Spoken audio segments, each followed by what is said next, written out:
What's up YouTube, this is Joe from Zephyr Wargames and I'm bringing to you guys an update to Nordic Gods. Nordic Gods got a lot of support in Battle of Chaos and I'm very excited and happy to share with you guys the build that I feel like just suits me personally the most and how I want to build the Nordic Gods, at least currently at this time.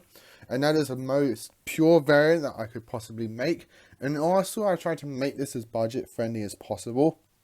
Obviously there are probably some cards that I personally have that you guys can't afford, but I feel like most of the stuff in this deck is easily accessible, and if you just want to play Nordic Gods for fun and just because you either like the deck itself or you liked the show that it was in, this is definitely a profile for you to base on. So before I get into it, if you enjoyed, give us a like and subscribe down below, ding that notification bell, because obviously if you enjoy a person's content here on YouTube, you don't want to miss out on that content, and that notification bell helps prevent that, and all of that is greatly appreciated, and thank you guys so much for doing so. So with all that said and done, let's get into this Nordic God deck. So Nordic God, I feel like you can base a build around some recent takens off the ban list, and I'll explain one of those main ones later on, but this is just what I've gone for at the moment. It's just kind of like a base template for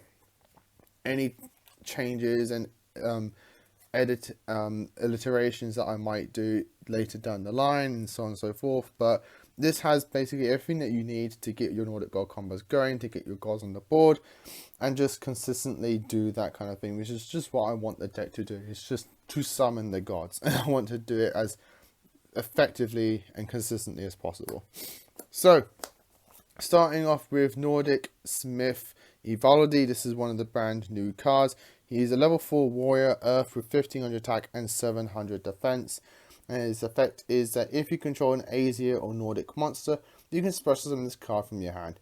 If this card is normal special summon, you can add a Nordic relic from your deck to your hand. You can use each effect of Smith once per turn. It's absolutely fantastic. There's no limitations on what you need on the board. So if you have like 2 Smiths in hand, that's all you have. You can go normal one, special the other, and you can get your search, which is absolutely fantastic.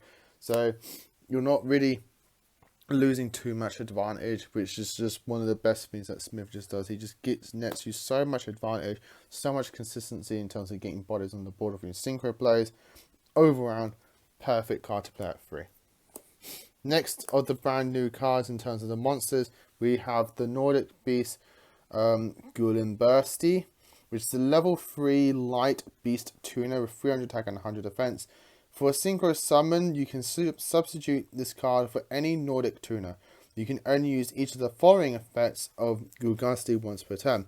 If this card is normal or special summon, you can special summon a Nordic monster from your hand, so free extender. And then if you can only special some Nordic monster. Blah, blah, blah. You can target one Nordic monster in your graveyard, except this card, and add it to your hand.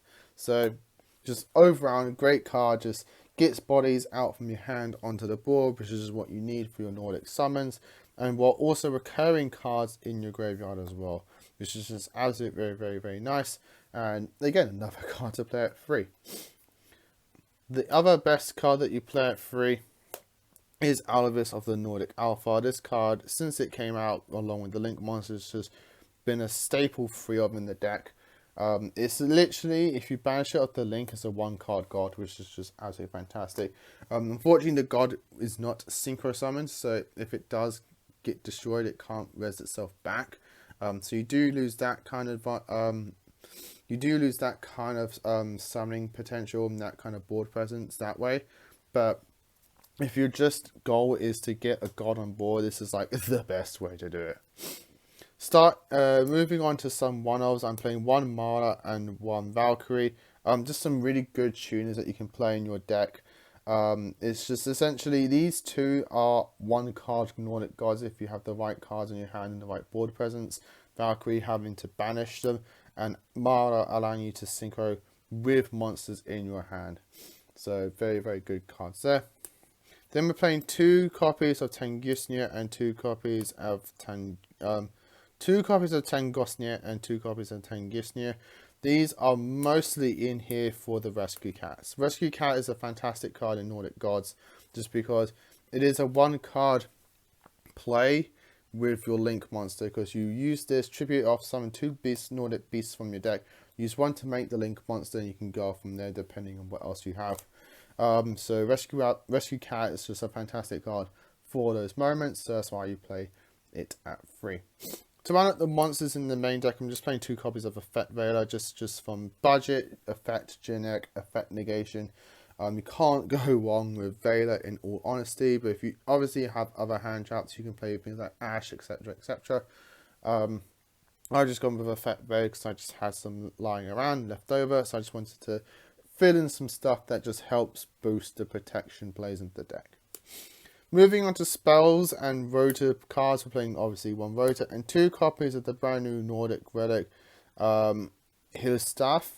So it's a normal spell card, special summon 1 Nordic monster from your deck, but you cannot special summon monsters from the extra except Asia monsters while that monster is face up on the field. You can banish this card from your graveyard, add a Nordic monster from your deck to your hand, then shuffle 1 card from your hand into the deck.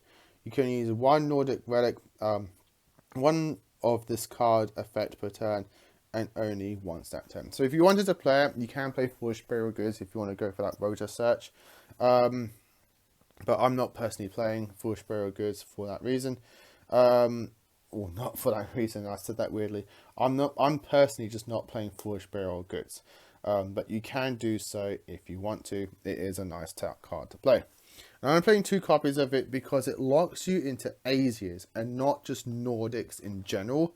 Or Nordic and Asias. If it locked you into both, fantastic card. You play it free, 1 card combo, off you go.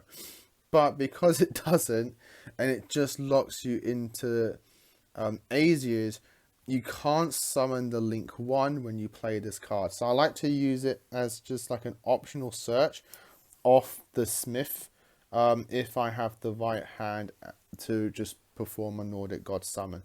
This is great turn 2 onwards when you've already established a Nordic God play using the Link monster. So once you've established your plays with the Link, you can then just start going into plays using this and just to get more gods on the board. So that's why I'm personally playing it just as a 2-off. Triple copies of Chalice is just another good generic budget effect negation, but it's also quite popular at the moment in the format. And I'm going for some one-off spells. We're playing 1 copy of Mind Control, 1 copy of Call by the Grave, Instant Fusion, Monster Reborn, and Upstart Goblin. Just for 39 card deck, generic revival, stops those hand traps. These 2 cards though. So as another YouTuber once said in his Nordic profile, the best way to use the Link 1 is to just banish your opponent's stuff. And these cards help you banish your opponent's stuff. So you get the best of both worlds by playing these kind of cards in a Nordic deck, in my personal opinion. Because not only do you either bait negates or remove bodies off the board, but you're giving yourself bodies so that you can then make your Link 1, banish their your opponent's cards that you've just stolen, summon out your Nordic God. So you've cleared the board, got your God out, and you can do punching for some damage. These 2 cards are just some good strong one-offs that fulfill those roles. Mind Control steals your opponent's card. Instant Fusion summons an Ice Restrict that either going first gives you hand trap protection while also stealing your opponent's stuff, or makes a restrict monster that can just steal your opponent's stuff. And then that 1 fusion is 2 banishes for your Nordic Link 1, which is just very, very strong. So these 2 cards I highly advise do play in your Nordic deck. You don't have to play Millennium Ice Restrict if you can't afford it, if you can't get it. I do believe it's not too expensive in all honesty for what it is. Just being able to summon 1000 Ice Restrict is just good enough and warrants the instant fusion. Moving on to trap cards, we have 2 of the brand new card Nordic Relic Civilian, and then 1 of the old Nordic Relic Gungear. So the new trap card is a continuous trap card. If you control an AZ or monster, you can negate the effects of all face-up cards your opponent currently controls until the end of this turn. You contribute one Nordic monster, then target one AZ in your graveyard, special summon it.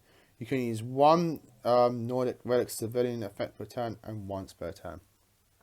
So it's a constant each turn, either a complete board negation on your opponent's field or a revival of a god by tributing a Nordic, which is just so good. Summon your Smith, search off, use this, tribute the Smith, get your god back. So as long as it wasn't summoned off an Alvis effect, and it was properly synchro summoned, you're good to go, which is just absolutely fantastic. Really strong card. You could play it free if you wanted to.